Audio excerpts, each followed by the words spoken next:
ಕೀರ್ತನೆಗಳು. ಒಂದು, ರೊಕ್ಕ ಎರಡಕ್ಕೂ ದುಃಖ ಕಾಣಕ್ಕ. ಸೊ ಇದನ್ನು ಪುರಂದರದಾಸರ ಕೀರ್ತನೆಗಳಲ್ಲಿ ಬರುತ್ತೆ.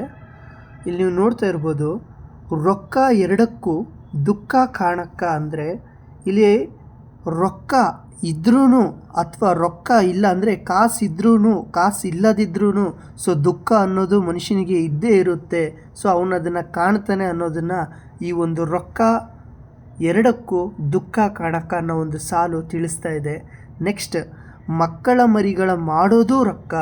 ಸೊ ಈಗ ಮಕ್ಕಳು ಮರಿಗಳು ಏನೇನು ಇರ್ತಾರಲ್ಲ ಮನೆಯಲ್ಲಿ, ಸೊ ಅವ್ರನ್ನ ಲಾಲನೆ ಪಾಲನೆ ಪೋಷಣೆ, ಅವ್ರಿಗೆ ಬೇಕಾದಂತಹ ಊಟ ತಿಂಡಿ, ಸೊ ಅವ್ರನ್ನ ಸಂತೋಷವಾಗಿ ಇಡಿಸ್ಕೋಬೇಕು ಅಂದರೆ ಈ ಒಂದು ಹಣದ ಅವಶ್ಯಕತೆ ತುಂಬಾ ಇರುತ್ತದೆ. ಅದಾದಮೇಲೆ ಸಕ್ಕರೆ ತುಪ್ಪವ ತಿನಿಸೋದು ರೊಕ್ಕ. ಸೊ ಇಲ್ಲಿ ಸಕ್ಕರೆ ತುಪ್ಪವ ತಿನಿಸೋದು ರೊಕ್ಕ ಅಂತಂದರೆ ಸೊ ಹಣ ಇದ್ದರೆ ಮಾತ್ರನೇ ಸೊ ವಿಧ ಅಂತಹ ಸ್ವೀಟುಗಳು ಹಾಗೂ ಹೊಟ್ಟೆ ತುಂಬ ಭೋಜನ ಮತ್ತು ಮನೆಯಲ್ಲಿ ಎಲ್ಲರೂ ಖುಷಿ ಪಡುವಂತಹ ಸಂಗತಿಗಳು. ಸೊ ಇವೆಲ್ಲ ಅಂದರೆ ಒಂದು ಕುಟುಂಬ ಸ್ವೀಟಾಗಿ ನಡೀಬೇಕು. ಸೊ ಎಲ್ಲರೂ ಖುಷಿಯಾಗಿ ಸ್ವೀಟ್ ತಿಂದ್ಕೊಂಡು ಈ ರೀತಿ ಎಲ್ಲರೂ ಇರಬೇಕು ಅನ್ನೋ ಒಂದು ಸಾಲು ಈ ರೀತಿ ಹೇಳ್ತಾ ಇದೆ. ಸೊ ಹಣ ಇದ್ದರೆ ಮಾತ್ರನೇ ಆ ಒಂದು ಫ್ಯಾಮಿಲಿ ಸಕ್ಕರೆ ತುಪ್ಪವ ತಿನ್ನಿಸೋದು ರೊಕ್ಕ ಅಂತ ಇಲ್ಲಿ ಲೈನ್ ಹೇಳ್ತಾ ಇದೆ. ಅಂದರೆ ಹಣ ಇದ್ದರೆ ಸಕ್ಕರೆ ತುಪ್ಪ ಎಲ್ಲದನ್ನೂ ತಿನ್ಬೋದು ಅನ್ನೋದನ್ನು ಈ ಸಾಲು ಹೇಳ್ತಾ ಇದೆ. ಕಕ್ಕುಲಾತಿಯನ್ನು ಬಿಡಿಸೋದು ರೊಕ್ಕ. ಸೊ ಕಕ್ಕುಲಾತಿಯನ್ನು ಬಿಡಿಸೋದು ರೊಕ್ಕ ಅಂತಂದರೆ ಸೊ ಕಷ್ಟದ ಸಮಯದಲ್ಲಿ ಹಣ ಇದ್ದರೆ ಮಾತ್ರನೇ ಆ ಕಷ್ಟವು ಪರಿಹಾರನ ಕಾಣ್ಕೊಳ್ಳುತ್ತೆ. ಸೊ ಕಷ್ಟನ ಬಿಡಿಸೋದಕ್ಕೂ ನಮಗೆ ರೊಕ್ಕ ಬೇಕು ಅಂತ ಈ ಸಾಲು ಹೇಳ್ತಾ ಇದೆ. ನೆಕ್ಸ್ಟ್, ಪಕ್ಕನೇ ಹೋದರೆ ಗಾತ ಕಾಣಕ್ಕ. ಸೊ ಪಕ್ಕನೇ ಹೋದರೆ ಗಾತ ಕಾಣಕ್ಕ ಅಂದರೆ ಈಗ ಕೈಯಲ್ಲಿರುವಂಥ ಹಣ ಸಡನ್ನಾಗಿ ಇಲ್ದಿರ ಹೋಗ್ಬಿಟ್ರೆ ಅಂದರೆ ಖರ್ಚಾದರೆ ಸೊ ಅವಾಗಿರುವಂತಹ ಒಂದು ಟೆನ್ಷನ್ ಯಾವಾಗೂ ಬರೋದೇ ಇಲ್ಲ. ಯಾಕಂದರೆ ಅಷ್ಟು ಹಣ ಸಡನ್ನಾಗಿ ಖರ್ಚಾದ ಮೇಲೆ ಏನು ಮಾಡಬೇಕು, ಮುಂದಿನ ಭವಿಷ್ಯಕ್ಕೆ ಏನು ಮಾಡಬೇಕು ಅನ್ನೋ ಒಂದು ದೊಡ್ಡ ಗಾತ ನಮಗೆ ಕಾಡೋಕ್ಕೆ ಶುರುವಾಗುತ್ತೆ. ಸೊ ಈ ಸಾಲು ಇದು ಹೇಳ್ತಾ ಇದೆ. ಈ ಎರಡನೇ ಸಾಲಲ್ಲಿ ನೀವು ನೋಡ್ಬೋದು, ನೆಂಟರ ಇಷ್ಟರ ಮೆರೆಸೋದು ರೊಕ್ಕ.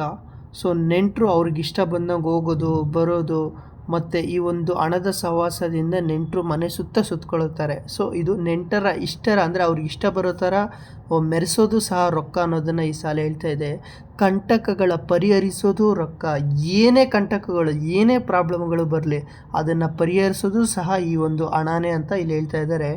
ಗಂಟು ಕಟ್ಟಲಿಕ್ಕೆ ಕಲಿಸೋದು ರೊಕ್ಕ. ಸೊ ಗಂಟು ಕಟ್ಟಲಿಕ್ಕೆ ಕಲಿಸೋದು ರೊಕ್ಕ ಅಂದರೆ ಸೊ ಈ ರೊಕ್ಕ ಬಂದಾದ್ಮೇಲೆ ಅದನ್ನು ಯಾವ ಥರ ಎತ್ತಿಟ್ಕೋಬೇಕು, ಯಾವ ಥರ ಬಚ್ಚಿಟ್ಕೋಬೇಕು, ಯಾವ ಥರ ಸೇವಿಂಗ್ಸ್ ಮಾಡಬೇಕು, ಎಲ್ಲೆಲ್ಲಿ ಎತ್ತಿಡಬೇಕು, ಗಂಟು ಕಟ್ಕೊಂಡು ಮೂಟೆಯಲ್ಲಿ ಎತ್ತಿಡ್ತಾರಲ್ಲ, ಸೊ ಆ ಒಂದು ಅರ್ಥದಲ್ಲಿ ಇಲ್ಲಿ ಹೇಳ್ತಾ ಇದ್ದಾರೆ. ತುಂಟತನಗಳನ್ನು ಒಲಿಸೋದು ರೊಕ್ಕ.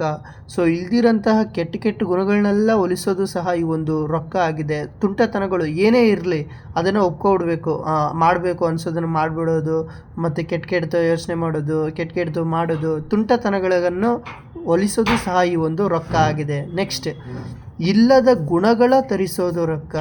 ಇಲ್ಲದ ಗುಣಗಳು ತರಿಸೋದು ರೊಕ್ಕ ಅಂತಂದರೆ ಇಲ್ದಿರುವಂತಹ ಬೇರೆ ಅಂತ ಕೆಟ್ಟ ದುರ್ಗುಣಗಳನ್ನು ಸಹ ಈ ಒಂದು ರೊಕ್ಕ ಬಂದ ಮೇಲೆ ಮನುಷ್ಯನು ಚೇಂಜ್ ಆಗಿಬಿಡ್ತಾನೆ. ನೆಕ್ಸ್ಟ್, ಸಲ್ಲದ ನಾಣ್ಯವ ನಡೆಸೋದು ರೊಕ್ಕ. ಸಲ್ಲದ ನಾಣ್ಯವ ನಡೆಸೋದು ರೊಕ್ಕ ಅಂದರೆ ಈ ದುಡ್ಡಿದ್ರೆ ಏನು ಬೇಕಾದರೂ ಮಾಡ್ಬೋದು, ಏನು ಬೇಕಾದರೂ ಸಾಧಿಸ್ಬೋದು ಅನ್ನೋದನ್ನು ಈ ವಾಕ್ಯದಲ್ಲಿ ಹೇಳ್ತಾ ಇದ್ದಾರೆ. ಬೆಲ್ಲಕ್ಕಿಂತಲೂ ಬಹು ಸವಿ ರೊಕ್ಕ. ಸೊ ಏನೊಂದು ಬೆಲ್ಲ ಸ್ವೀಟ್ ಇರುತ್ತಲ್ಲ, ಸೊ ಅದಕ್ಕಿಂತಲೂ ಬಹು ಸವಿಯಾದಂತಹದ್ದು ಏನು ಅಂತಂದರೆ ಅದು ರೊಕ್ಕ ಅಂತ ಹೇಳ್ತಾರೆ. ನೆಕ್ಸ್ಟು, ಇಲ್ಲದಿರಲು ಬಹು ದುಃಖ ಕಾಣಕ್ಕ. ಸೊ ರೊಕ್ಕ ಅನ್ನೋದೇನಾದರೆ ಇಲ್ಲ ಅಂದರೆ ಬಹು ದುಃಖ ಆಗುತ್ತೆ ಅನ್ನೋದನ್ನು ಇಲ್ಲಿ ಈ ಒಂದು ಲೈನಲ್ಲಿ ಹೇಳ್ತಾ ಇದ್ದಾರೆ. ನೆಕ್ಸ್ಟ್, ಉಂಟಾದ ಗುಣಗಳ ಮೆರೆಸೋದು ರೊಕ್ಕ. ಸೊ ಉಂಟಾದ ಗುಣಗಳಂದರೆ ಮನುಷ್ಯನಿಗಿರೋಂಥ ಒಳ್ಳೆ ಗುಣಗಳು ಕೆಟ್ಟ ಗುಣಗಳು ಇವನ್ನೆಲ್ಲ ಮರೆಮಾಚೋದು ಸಹ ಒಂದು ರೊಕ್ಕನೇ. ನೆಕ್ಸ್ಟ್, ಬಂಟರನ್ನೆಲ್ಲ ಭರಿಸೋದು ರೊಕ್ಕ. ಬಂಟರಂದರೆ ಶೂರರು. ಸೊ ಇವ್ರನ್ನೆಲ್ಲ ಭರಿಸೋದಂದರೆ ಅವ್ರ ಹತ್ರ ಸೆಳ್ಕೊಳ್ಳೋದು ಅಥವಾ ಆ ಒಂದು ರೊಕ್ಕ ಇರೋರ ಹತ್ರ ಬರ ಮಾಡ್ಕೊಳ್ಳೋದು ಸಹ ಯಾರು, ರೊಕ್ಕನೇ.